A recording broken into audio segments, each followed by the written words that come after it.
I am a foodie. That's right, I said it. I love to eat food. And boy, did I find that out. Because we're going to discuss Indo Comfort Foods that saved my tail here on the next episode of Chattin' It Up with CJ. You think I was joking? I am totally serious. I love food. I basically am cursed with this comfort food. Obviously, I'm not starving. In my journey of caregiving, I had learned that I was an emotional eater. Now, in the past, if anybody asked me, are you an emotional eater? I wouldn't know what they were talking about. But the extreme pressure of being a caregiver to my mom and my dad really showed itself. And it was then, over the last close to 10 years, that I realized I am an emotional eater. And I found myself gravitating with my dad in his final days of wanting to search for certain Indo food, certain foods that were comforting to him from his homeland of Indonesia, which was then known as the Dutch East Indies. Now, I've always grown up with that type of food. It's nothing foreign to me. Matter of fact, it is what my childhood is based upon. So yes, I gravitate to Indo food and also Dutch food. I didn't know the difference, so we call it Indo. And I found out that when I was taking care of my mom after my dad passed away, I longed for some of the dishes that he would make.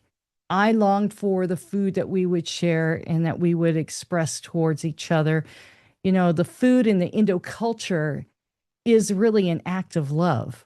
The first thing they say when you walk in the door, at least this is how I remember it, is, did you eat? Are you hungry? Can I make you anything? Matter of fact, it would be extremely rude if somebody showed up and you didn't offer them a drink. And boy, I've had my parents basically say, did you offer them a drink? You know, offer them something to drink, offer them something to eat. These were the things that I was raised with that I didn't know were part of our culture, if you will. Not only was it kind and a form of hospitality, I realized too that that's just how we were. That's how most Indos are. You almost expect to have those questions asked of you. The title of this video basically is The Secret Weapon of Comfort Foods and how it helped me against caregiver burnout. Caregiver burnout is a big deal. If you're not a caregiver, you're not going to know what that feels like.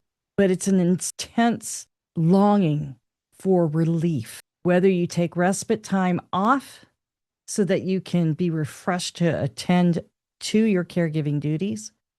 Sometimes you can't be released from that. And I found that in cooking certain foods. My dad made the greatest sambal. He made sambal terasi all the time. Now, terasi, for you people that don't understand that, is shrimp paste. To be really blunt, it's fermented shrimp paste. It doesn't smell pleasant, but it's a staple. It was a staple in my childhood, and I loved it. The aroma of jasmine rice cooking. For me, that's everything. It brings back memories. I know that there's different types of rice out there, but jasmine rice is what I was raised upon. And the aroma of Bobby ketchup, or even s'more. S'more kip. Kip is chicken in Dutch, but s'more ayam, which is chicken in Bahasa, Malays. I know these dishes. I don't know how I know them other than my parents raised me with these dishes. Whether I was aware if they were Dutch or whether they were Indonesian, I don't know. I just knew I loved it. Everything from rendang. I didn't know that it was an Indonesian stew. Everything was cooked in coconut milk. And I cultivated a flavor palette that desired that. Or frikadelle pan. I didn't know that was really Dutch. You know, there's a lot of things. Hutspot, you know, that's a potato dish. And carrots, or boerenkool, things like that. I had no idea that they were Dutch dishes. But that being intermingled with the Dutch culture, with the Indonesian culture, like krupuk, something as simple as shrimp chips. There's also another type of that I call krupuk. It's imping, a wheat cracker, if you will, that you fry up. I like to douse mine with a lot of salt. Maybe it's not good for you.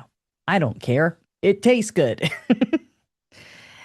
And then the flavors, people call it fried rice. There's so many different cultures that make fried rice, but nasi goreng is so good. When you have that with certain side dishes and then a good amount of sambal to go with it, nothing beats it. And then you cut up sliced cucumbers to go with it.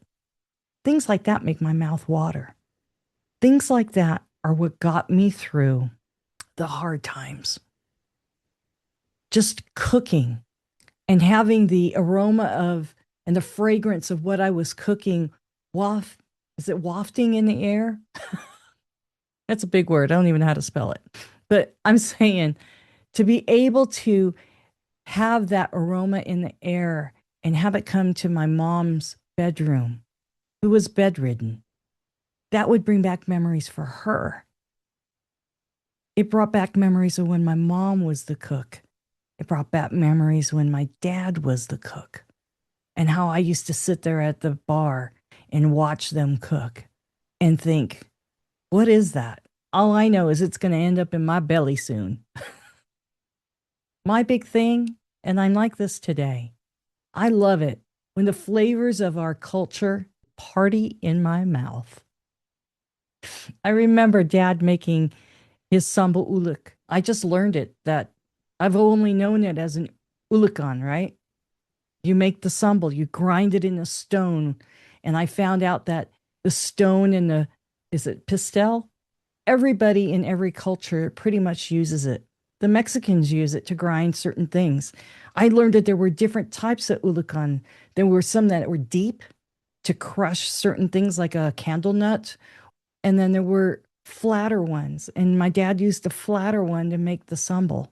I'm blessed in my kitchen to have those tools. Nowadays, we don't use that as much because we have the food processor or maybe a mini food processor. It's part of our heritage. And I have it proudly in my kitchen. I miss those times. I miss those days. I try to relive it by trying to recreate those recipes, trying to recreate the food that I was raised with, trying to bring back the memory of my parents. There's nothing more comforting. And when you have that comfort food, it calms you down. Because I remember being a child. I remember being with my parents. Those are my comfort foods. What are your comfort foods? Share it in the comments below. I would love to hear what your experience of comfort food was for you growing up. In the meantime, like, share, and subscribe this. And I'll see you in the next video. Be blessed. And always be good to yourself.